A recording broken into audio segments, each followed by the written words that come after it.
अखंड सनातन भारत चैनल में आप सभी का हार्दिक स्वागत करता हूँ। मित्रों, एक बात की जाती है मोपला नरसंहार की। ये केरल की बात है, जहाँ पर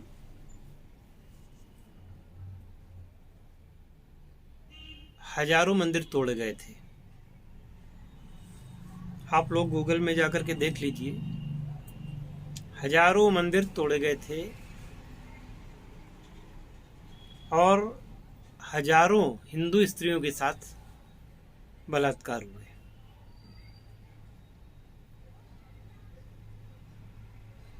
हजारों लोग जो कि जान बचाने के लिए कुएं में कूद गए, उनको नरपिशाचों ने कुएं में उतर करके मौत के घाट उतारा था।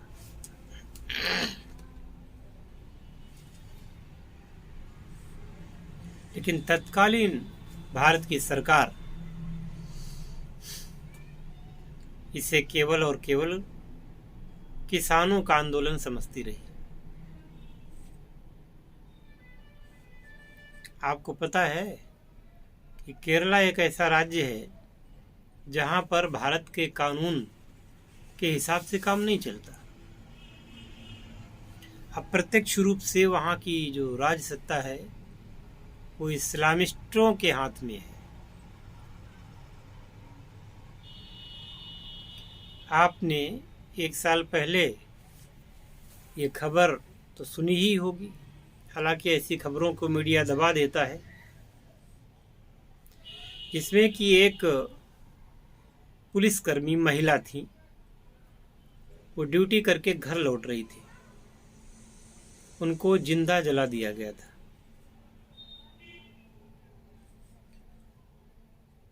क्योंकि वो हिंदू थी।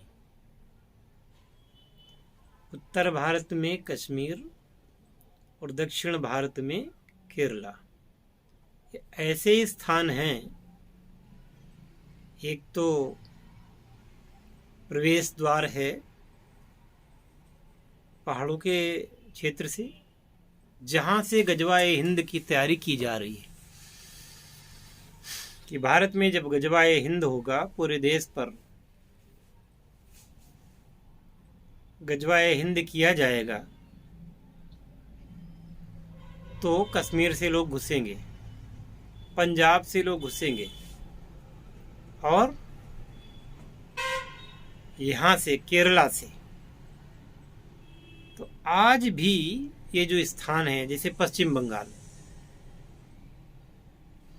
यहाँ से घुसपैठ होती है।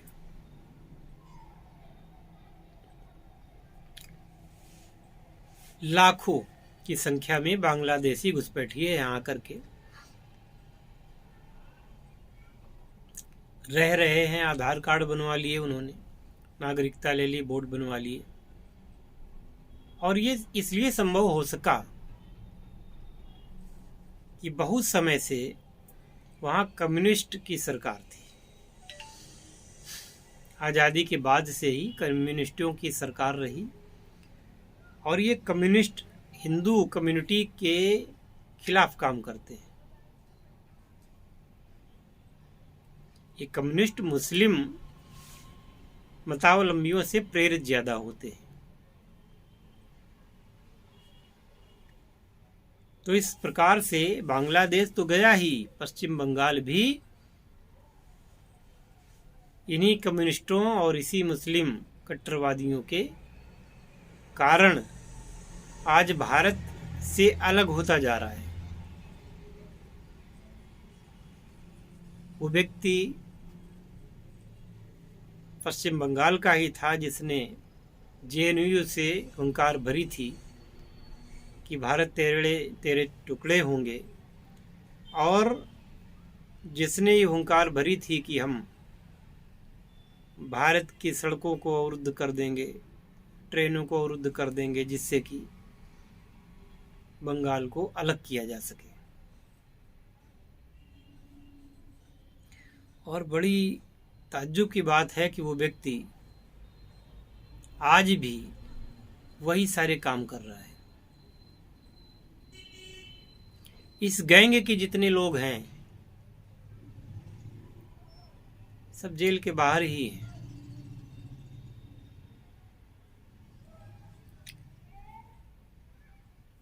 और जो जेल गए भी थे वो धीरे धीरे बाहर आ रहे हैं। तो कहने का तात्पर्य ये कि उत्तर से, दक्षिण से, पूरब से, पश्चिम से, चारों दिशाओं से इस्लामिक आतंकवाद भारत में घुसता आ रहा है। और उनके शुभचिंतक जो अतिक्रमणकारी आते हैं, जो वहाँ से आते हैं घुसपैठिए, उनके शुभचिंतक यहाँ पर पहले से उनको पनाह देने के लिए तैयार रहते हैं। इनके शुभचिंतक इतने ज़्यादा इनके हौसले बुलंद हैं कि वो पुलिस पर भी पथराव कर देते हैं, पुलिस के साथ मुठभेड़ कर देते हैं, सेना की गाड़ियों पर पथराव करते हैं, सैनिकों को मारते हैं, सेना के कैंपों में हमला करवाते हैं और भारतीय सेना से निपटने के लिए ये पाकिस्तान जा कर के वहाँ से प्रशिक्षण लेकर के आते हैं।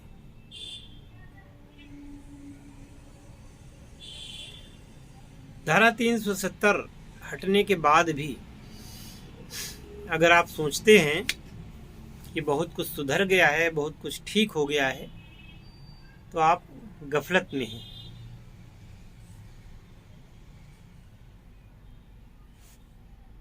अब केरल के भूतपूर्व मुख्यमंत्री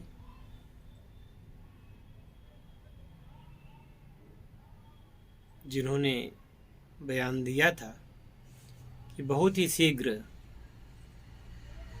भारत पे इस्लामिक, बल्कि केरल तो इस्लामिक हो ही जाएगा, ये बात उन्होंने ऐसे ही नहीं कही थी। एक मुख्यमंत्री इतना, उसे सब पता होता है।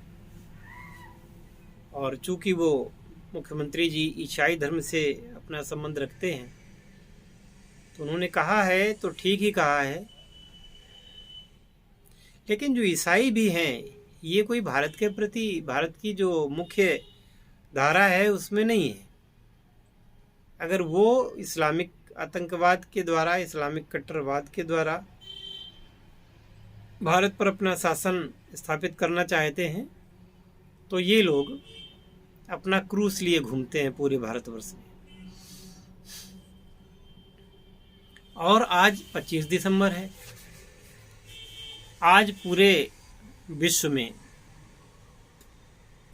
जहाँ पर कि ईसाई राज्य नहीं भी हैं, वहाँ भी सेंटा क्लॉज नाम का एक काल्पनिक पात्र, काल्पनिक इसलिए क्योंकि ये सेंटा क्लॉज नाम का व्यक्ति संसार में कभी पैदा हुआ ही नहीं था।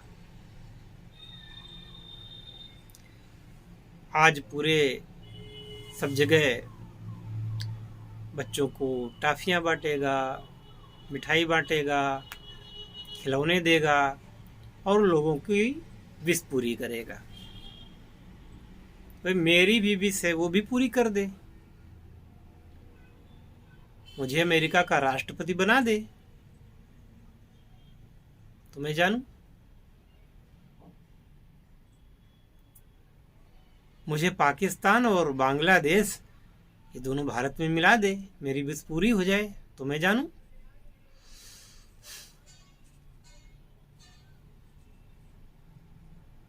मेरे भारत को पूरे विश्व में सिरमौर बना दे, मैं जानूं।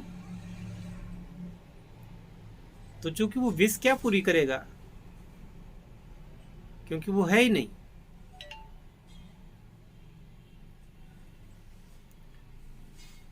अब ये भारत के हिंदुओं को क्या हो गया है, हालांकि उन हिंदुओं में मैं भी शामिल हूँ जो बच्चों की खुशी के लिए टॉफियाँ वगैरह कई वर्षों तक लाता रहा। और मेरे घर में भी यही कहा जाता था बच्चों से कि सेंटा क्लॉज। लेकिन ये मूर्खता का परित्याग हमने कर दिया है। बच्चों को टॉफियाँ मिलेंगी, बच्चों को खुशियाँ मिलेंगी, बच्चों को खिलौने मिलेंगे, अभी भी मिलेंगे। सेंटा क्लॉज नहीं देगा आकर के, बल्कि माननीय अटल बिहारी वाजपेयी जी के जन्मदिवस के उपलक्ष्य में दिए जाने चाहिए, और यही मैं करने वाला हूँ। भारत के यशस्वी पूर्व प्रधानमंत्री आदरणीय भारत रत्न अटल बिहारी वाजपेयी जी, उनका जन्मदिन हमें मनाना है।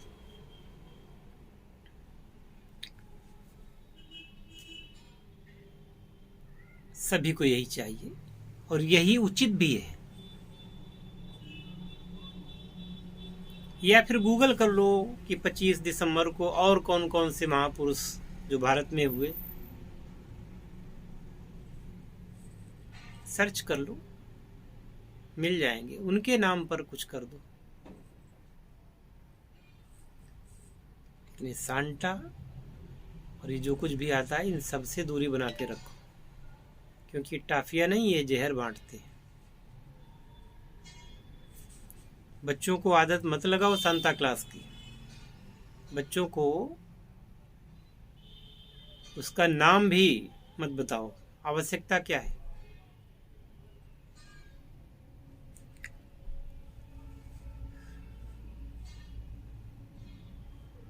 एक काल्पनिक पात्र जिसे लोग अल्लाह के नाम से जानते हैं, वो काल्पनिक पात्र ने दुनिया में तबाही मचाई। उसी प्रकार से ईसाई मिशनरियों ने दुनिया भर में अपनी तबाही मचाई है, और दुनिया की नज़रों में संत भी बने रहते हैं और अपना काम भी कर लेते हैं।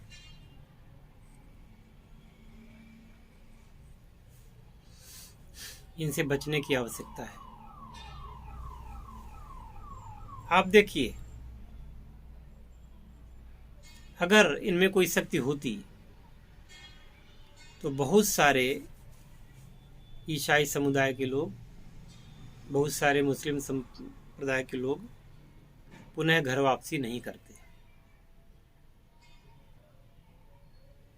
अपने देश पर, अपनी राष्ट्रभाषा पर, अपने देश के महापुरुषों पर गर्व करो, गर्व करना सीखो। अपने धर्म पर गर्व करो, अपने भगवान पर गर्व करो।